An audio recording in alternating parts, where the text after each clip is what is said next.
laki-laki tinggalin live-nya, langsung siap-siap ke masjid untuk sholat isya. Nah, aku di sini mau ngejawab semua pertanyaan lagi nih. Jadi silakan semuanya yang mau bertanya tentang apapun, insya Allah aku akan jawab semuanya. Waalaikumsalam warahmatullahi wabarakatuh. Semuanya bilang assalamualaikum, insya Allah dalam hati setiap kali aku baca pasti aku jawab. Gitu. Jadi ini mau ngejawab pertanyaan banyak banget yang datang di DM aku. Di sini juga pada nanya nih, Kak, gimana komentarnya tentang kalau seandainya ada orang yang merasa tidak harus mengikuti etika profesi karena bilangnya mau menolong orang lain. Aku jawab ya.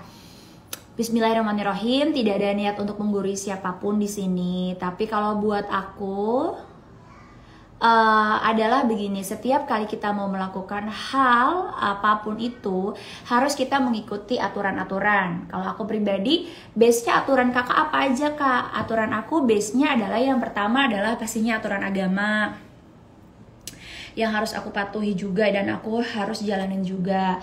Dan yang kedua, faktornya apa lagi kak? Base-nya pastinya aturan negara yang aku tinggal. Karena aku warga negara Indonesia, jadi pastinya aku harus mengikuti aturan yang ada di Indonesia. Jadi kalau seandainya ada yang bilang gitu, melanggar etika nih, giliran gue ngomong kayak gini, melanggar etika, menurut aku pribadi adalah jangan pernah mengambil tugas orang lain. Contohnya gini, di negara ini kan sudah ada struktural aturan negara dan struktural negara yang sangat bagus dan baik menurut aku.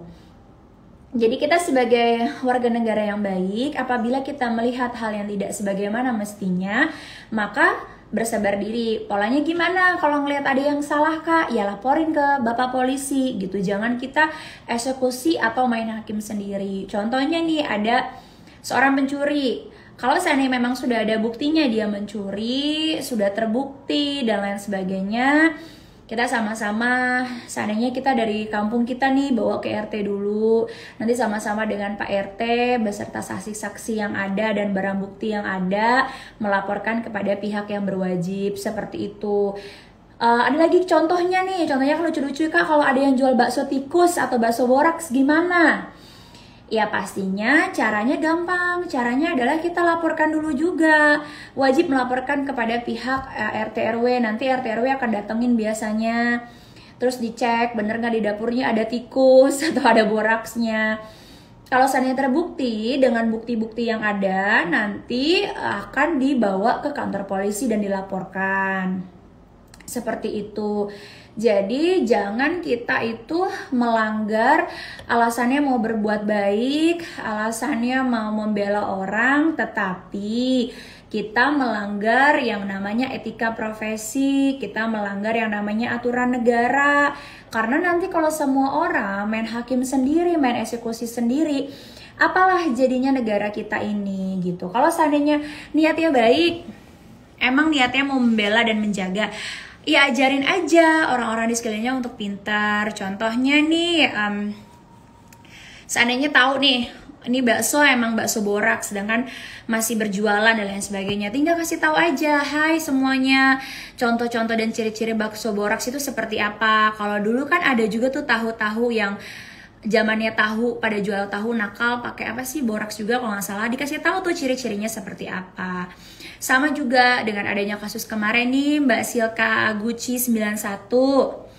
Katanya nggak apa-apa lah nge-review krim abal-abal, kenapa Anda malah marah dan bela krim abal-abal. Hai Mbak, semoga Mbak sehat selalu ya. Jadi gini, aku tidak ada membela krim abal-abal manapun. Aku juga pribadi mengetes juga semua produknya akhirnya, dan juga tidak terbukti. Dan yang kedua adalah saya ini bertemu dengan krim Helwa pada saat saya udah bertemu di 2020 akhir bulan November. Mereka itu sudah datang ke saya dengan semua BPOM yang lengkap dan resmi. Kalau seandainya memang orang ada niat baik mau memberitahukan krim abal-abal, sebenarnya ajarin aja, hai semuanya follower saya, kalau seandainya kalian mau ngebuktiin krim apapun yang kalian pakai, nggak cuma merek tertentu ya atau merek yang terkenal aja, bilang aja apapun krim yang kalian pakai, kalian bisa bawa loh ke lab untuk mengecek apakah krim tersebut aman atau tidak. Nah, nanti biar masyarakat sendiri yang akan mereview dan menilai, karena kita sudah mengajarkan masyarakat menjadi pintar gitu. Jadi masa sih ada orang yang sudah sekolah tinggi-tinggi, katanya sudah sekolah lama-lama, masa sih dia mau melanggar atau melepas gelar yang sudah dia dapat dengan susah payah? Kan nggak mungkin gitu, karena kan setiap lembaga itu ada apa ya, ada organisasinya masing-masing gitu loh. Bahkan kayak lawyer bisa dilaporkan juga, apapun profesinya semuanya tuh bisa dilaporkan.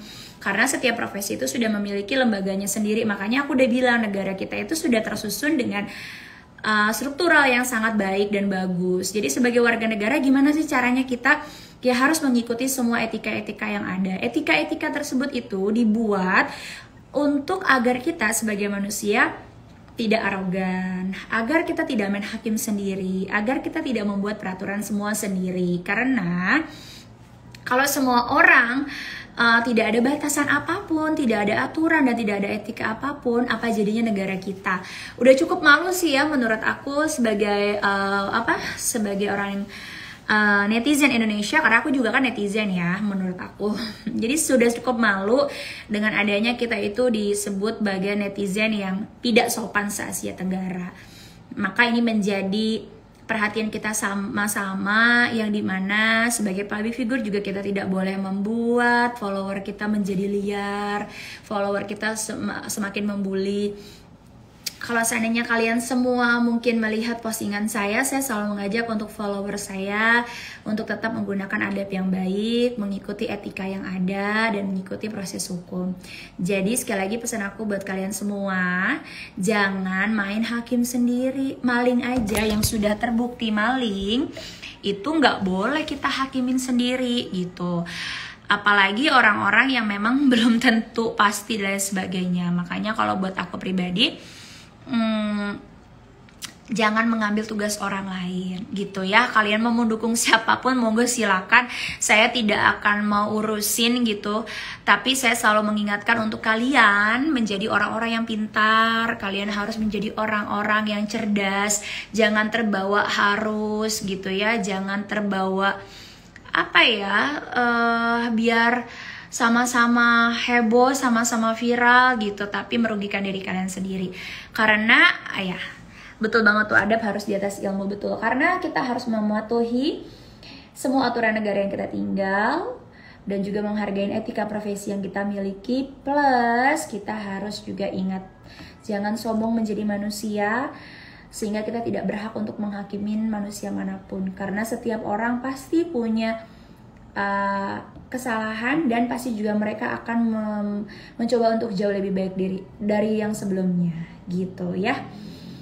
Terus buat semua haters, hai kalian semua yang sudah nonton selalu video aku, komen-komen, silakan, nggak apa-apa. Tapi kalau saya pribadi adalah orang yang tidak perlu mengajak follower saya untuk menjadi sarkas. Minimal saya tidak menyumbangkan follower saya menjadi netizen yang tidak sopan di Indonesia. Tetapi saya percaya lembaga hukum akan berjalan dengan sebagaimana mestinya. Apalagi dengan bukti-bukti yang sudah sangat saya miliki, sangat kuat. Alasan-alasan yang sudah sangat kuat gitu, yang tidak bisa dipungkirin. Jadi saya percayakan semuanya kepada pihak yang berwajib. Itu aja sih. Jadi just be smart semuanya. Aku mau sholat isya, nanti kita lanjut lagi ngobrol-ngobrolnya. Intinya buat aku, kalau seandainya orang yang pintar pasti akan berbicara yang baik-baik. Kalau ada orang yang cerdas pasti tidak menerima mentah-mentah informasi yang mereka dapat. Kalau orang yang cerdas pasti akan bermain aman, dalam arti menggunakan etika profesi, menggunakan aturan negara dengan baik dan benar, tapi tetap menegakkan kebenaran. Itu baru orang yang sangat cerdas menurut aku pribadi. So terima kasih.